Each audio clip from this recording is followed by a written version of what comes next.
Senhoras e senhores, sejam muito bem-vindos ao Pod Safra, o podcast oficial do Rally da Safra. Eu sou André de Bastiani, coordenador geral do Rally da Safra, e depois aí de mais de um mês no campo, rodando as lavouras, chegou a hora de a gente trazer uma atualização parcial para vocês do que a gente já viu ao longo aí de mais de 40 mil quilômetros percorridos. E para me ajudar a trazer os dados dessa safra, participa aqui o Valmir Assarici, que é coordenador técnico do Rally, e já rodou bastante ao longo dessa safra, não é mesmo, Valmir? Seja muito bem-vindo. Tudo certo, André. Olha, André, a gente está rodando bastante, a equipe também está rodando bastante. Eu, pessoalmente, já rodei o Mato Grosso 2 vezes, fui no Médio Norte para ver as lavouras mais precoces, voltamos para a região oeste do Mato Grosso, passamos também pelo Paraná, também passamos pela Show Rural, na semana passada, onde a gente conversou com os produtores, temos bastante informação para trazer. Muito bem, Valmir, eu acho que essa é a essência do Rally, né? A gente ir para campo, sujar a botina, conversar com o produtor e de fato aplicar uma metodologia que está baseada em, sei lá, contar a planta, contar o número de vagens, número de grãos, peso de grão, que só assim a gente acredita, né, que a gente consegue montar um número fidedigno à realidade que está no campo. E esse é o momento de a gente apresentar então as estimativas parciais do Rally depois desses 30 dias aí de viagem a campo. Então vamos lá, com o patrocínio da BASF, Credense, Soitec, Charville, Santander, OCP Brasil, Biotrop, JDT Seguros e TIM, a gente apresenta aqui os resultados parciais do Rally.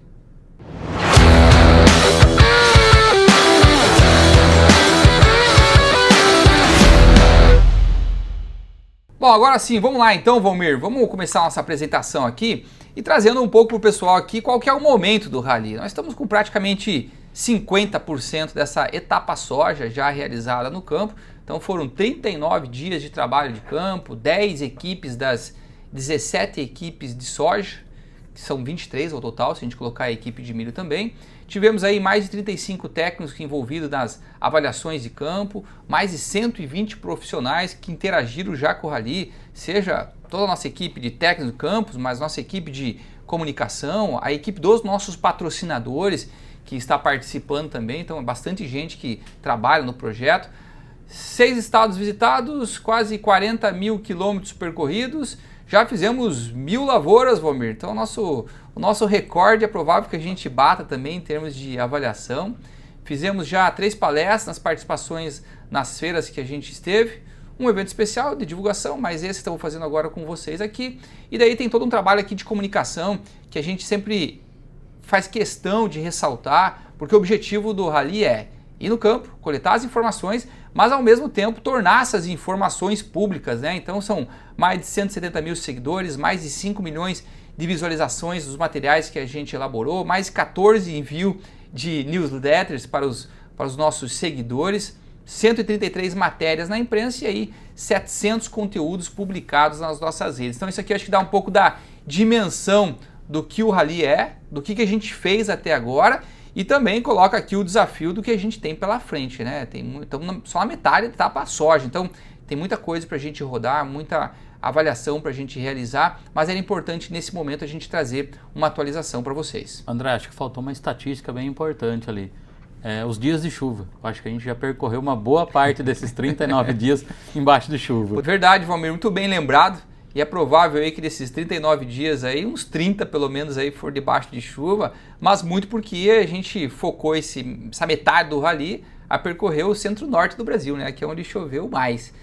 Quando a gente entrar no sul do Brasil, acho que daí a gente diminui essa média de dias de chuva. Bom, vamos aos números então, e eu acho que é bom a gente começar essa apresentação fazendo aqui uma ressalva em relação ao que a gente apresentou lá em janeiro e o que a gente vai apresentar agora.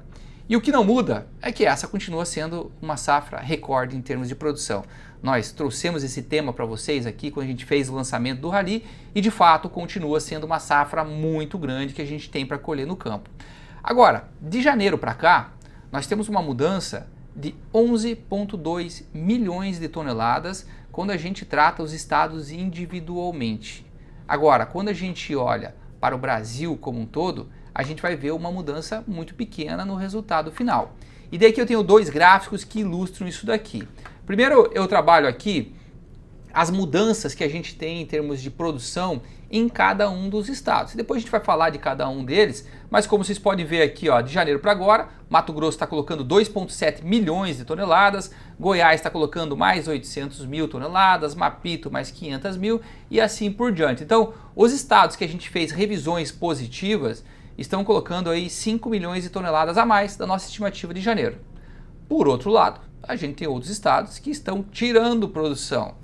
Exemplo aqui do Rio Grande do Sul, que já tira 4,3 milhões de toneladas, seguido do Mato Grosso do Sul, com mais 1,6 milhão de toneladas também. Então, se de um lado a gente tem 5 milhões de revisões positivas, nós temos do outro lado 6,2 milhões de revisões negativas dos nossos números.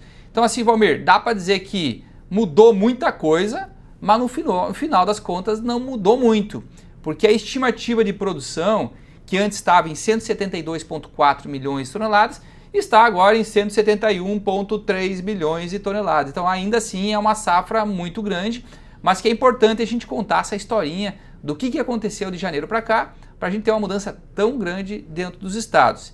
E, Valmir, eu queria que você trouxesse aqui um pouco desse panorama do que mudou em relação a janeiro, do que a gente via em janeiro e o que a gente está vendo agora, principalmente quando a gente olha para clima. André, como você disse, acho que o clima foi o divisor de águas, né? A gente pode ver que o Brasil, assim como foi a safra 22, 23, a gente observa uma divisão muito clara do centro-norte para cima e do centro-sul, né? Então, cortando ali, a gente sempre fala, o estado de São Paulo e o Mato Grosso do Sul é o divisor de águas, né? Do sul do Mato Grosso do Sul até o Rio Grande do Sul, a gente viu que passou por um período muito forte de estiagem. As chuvas começaram a falhar em dezembro, a gente já trouxe esse cenário na divulgação de janeiro, mas não se confirmou a chuva de janeiro e nem no início de fevereiro em parte dessas regiões. Então a gente viu que o Rio Grande do Sul foi o estado mais afetado, em seguida do Mato Grosso do Sul, com alguns bolsões mais secos, principalmente a soja mais precoce foi a que mais perdeu. Então a gente já fez essa redução nesses estados. O Mato Grosso do Sul a gente fez a redução e também confirmou a campo.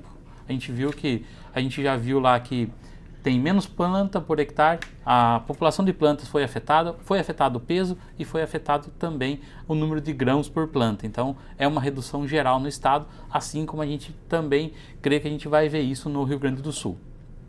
Mas quando a gente olha esse centro-norte, aí que começam as revisões positivas, principalmente quando a gente fala do Mato Grosso. Mato Grosso é o principal estado produtor e é onde a gente está vendo, ele é uma produção consistente.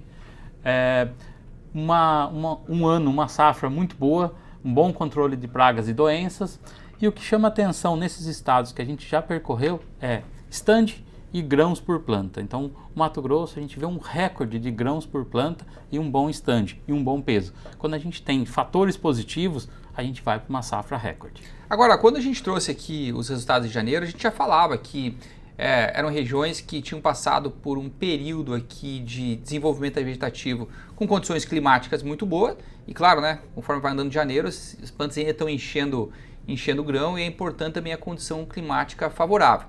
Mas a gente percebeu, e até citou agora há pouco aqui, que foram períodos de bastante chuva. Chuva essa que gera nebulosidade, então muitas vezes você até prejudica o enchimento do grão e também acaba prejudicando a colheita, com algumas perdas de qualidade, com alguns apodrecimentos de vagem, germinação também. E de fato isso está acontecendo. Acho que é importante deixar claro para todo mundo, né, Valmir, que esse cenário está acontecendo. Provavelmente estão perdendo também produção em função disso, mas estamos falando que a gente está perdendo produção em cima de um teto produtivo muito elevado. André, exatamente esse é o cenário. A gente observa que a nossa passagem de fevereiro para janeiro, a gente observou uma redução no peso no Mato Grosso. É evidente que essa parte do enchimento de grãos que foi feito sobre os dias mais nublados perdeu peso, mas a quantidade de grãos por planta ela acaba compensando. No balanço geral, ela tem uma boa produtividade. E essa questão das perdas por qualidade, a gente encontra desde janeiro. Vem acontecendo. Atraso na colheita, a gente viu que foi difícil finalizar o plantio do algodão. A gente foi na fase final, foi aos 45, aos 47 do segundo tempo a finalização do plantio do algodão e a gente está vendo o mesmo movimento desse excesso de chuva, dificultando a colheita da soja e o plantio do milho. Por outro lado, eu lembro que a gente, quando falava aqui de Rio Grande do Sul, por exemplo, a gente trouxe os números lá no início de janeiro, mas a gente apontava já a preocupação em relação à regularização das chuvas, mas eu lembro que na época a gente falava assim, ó, que tinha previsão muito boa de chuvas para as próximas semanas. E é impressionante, porque toda semana a gente falava isso, e toda semana a gente olhava as previsões e havia previsão de chuvas e que acabaram não acontecendo. Então aquele cenário crítico que a gente viu, que estava muito lá na metade sul do Rio Grande do Sul, mais para a região oeste, um pouquinho nas Missões, começou a se alastrar também um pouco para o Planalto, um pouco para a Serra, tirando produtividade em todo o estado. Exato, André. Além da falta de chuvas, teve um agravante, que foi as altas temperaturas. Então, mesmo a soja no estado vegetativo, que é onde ela ainda poderia recuperar, ela poderia se recuperar ao longo do desenvolvimento, já não é mais possível recuperar em boa parte das lavouras. Muito bem, vamos dar uma olhada então agora nas produtividades de cada um dos estados e as revisões que a gente realizou. E basicamente a gente trouxe aqui uma divisão para vocês. A gente dividiu os estados brasileiros em 3 grandes grupos. Primeiro, os grupos que a gente chama de ótimo potencial produtivo, que estamos falando dos estados que têm recordes de produtividades históricos, os estados que a gente considera com bom potencial e daí de fato os estados com perdas consolidadas. Vamos lá então? Começando aqui pelos estados com ótimo potencial produtivo, já falamos do Mato Grosso. O Mato Grosso, quando a gente fez a nossa estimativa em janeiro, nós falávamos em 63 sacos por hectare de média, e agora o nosso número de fevereiro são de 66,5 sacos de média. A gente está falando aqui de um aumento de 3,5 sacos num estado que planta 12,5 milhões de hectares. Ou seja, nós vamos ver o Mato Grosso produzindo mais de 50 milhões de toneladas esse ano. Só para vocês terem uma ideia, 50 milhões de toneladas é a soma dos estados do Rio Grande do Sul, do Paraná e do Mato Grosso do Sul juntos. Só o estado do Mato Grosso vai conseguir participar aí com toda essa produção brasileira. Da mesma forma, a gente tem um outro estado aqui de grande destaque, que é o estado da Bahia. O estado da Bahia já detinha o recorde de maior produtividade média estadual. A gente estava trabalhando com 67 sacos em janeiro e revisamos esse número para 70 sacos. É uma ótima produtividade, as condições são excelentes até então. Nossas equipes ainda vão rodar o estado, mas a gente já coloca aqui a Bahia despontando novamente com uma maior produtividade estadual. Na sequência, estado de Goiás, já fizemos o sudoeste de Goiás, ainda falta rodar o leste, também desponta aqui com uma produtividade de 68, e também Minas Gerais, que vem aí com mais um estado com produtividade recorde e uma condição excelente. E destaco aqui ainda, né, Valmir, podemos falar ainda do estado do Maranhão, que está com 64 sacos projetados, ainda vamos percorrer. O estado do Tocantins, que a gente já rodou, mas ainda vamos rodar mais um pouquinho. O estado também com a produtividade de 60 sacos por hectare. É isso, André. Acho que o mais importante é separar os lugares que a gente já percorreu, fica evidente esse potencial. A gente consegue mensurar o quanto já cresceu e quanto se confirma esse potencial produtivo. E os estados que a gente ainda não foi, o nosso levantamento quinzenal também mostra e aponta esses novos recordes. Eu acho que é importante, né, Valmir, trazer para o público aqui que o que nos dá segurança, de fato, para ir lá e colocar 66,5 sacos por hectare no Mato Grosso, por exemplo, é em função do trabalho de campo. A única forma de você conseguir ter segurança para trazer esse dado aqui é indo lá, fazendo todas as medições. Caso contrário, você olha, é uma lavoura boa, o estado está produzindo bem, mas conseguir mensurar, de fato, precisa dessa calibragem quando a gente vai para campo, e que daí sim a gente consegue fazer. Eu diria isso, André. Eu acho que a gente conseguiu fazer uma amostragem muito boa no Mato Grosso. A gente avaliou mais de 700 lavouras esse ano, nesta safra. E o que chama bastante atenção quando você observa a planta é a grande quantidade de grãos no Mato Grosso. Tem mais grãos por planta, e o peso é muito bom. Então isso confirma esses ótimos resultados. Muito bem, vamos então agora para o segundo grupo, que é o grupo que a gente chama aqui de bom potencial produtivo. E podemos incluir aqui o estado do Paraná, o estado de São Paulo, o estado de Piauí, o estado de Rondônia, eu acho que tem mais aqui Santa Catarina também que a gente acrescentou. E daí, esses estados, de uma forma geral, eles tiveram alguns problemas. Se pega Piauí, que está no centro-norte, está no norte do Brasil, teve um início de safra muito ruim, plantio muito atrasado do estado do Piauí, então de fato isso atrapalhou o seu desenvolvimento. Já quando a gente olha para os estados mais ao sul, a gente teve irregularidade climática, principalmente na segunda quinzena de dezembro em diante. Janeiro ainda foi um mês também marcado por algumas estiagens, mas um comportamento bastante irregular. E por mais que a gente esteja vendo aqui que são estados que, de uma certa forma, sofreram um pouco com essas irregularidades, ainda vão entregar produtividades muito boas. Olha só o Paraná, a gente falava de 63 sacos, estamos colocando agora com 62,5 sacos por hectare. Isso a gente viu a campo, né, Valmir? O oeste do estado, por exemplo, colhendo muito bem, apesar do norte ter alguns problemas. Da mesma forma, São Paulo, começamos lá com 64,5, já caímos para 63,5. Piauí ainda mantendo os 60 sacos, Rondônia também 60 sacos. São estados que ainda mantêm um bom potencial produtivo. Sem dúvida, André. Eu acho que o que chama atenção, os dois estados, tanto Rondônia quanto Piauí, a gente está sendo bastante conservador por características de cada estado. Rondônia e Piauí foram os estados mais tardios na implantação. Então a gente está sendo mais cauteloso nesse início, mas também tem tudo para superar esses dados. Talvez a gente volte numa nova atualização, também pintados de verde esses dois estados. Lembrando que são estados que a gente ainda vai percorrer. Muito bem, então vamos agora trazer os estados que já têm perdas consolidadas, né? Começando pelo Rio Grande do Sul. Rio Grande do Sul que teve um início de safra muito bom. Até a implantação das lavouras ocorreu de forma mais adiantada que os anos anteriores, mas como a gente falou para vocês, o mês de dezembro já se mostrou um mês mais seco e em janeiro isso acabou perdurando.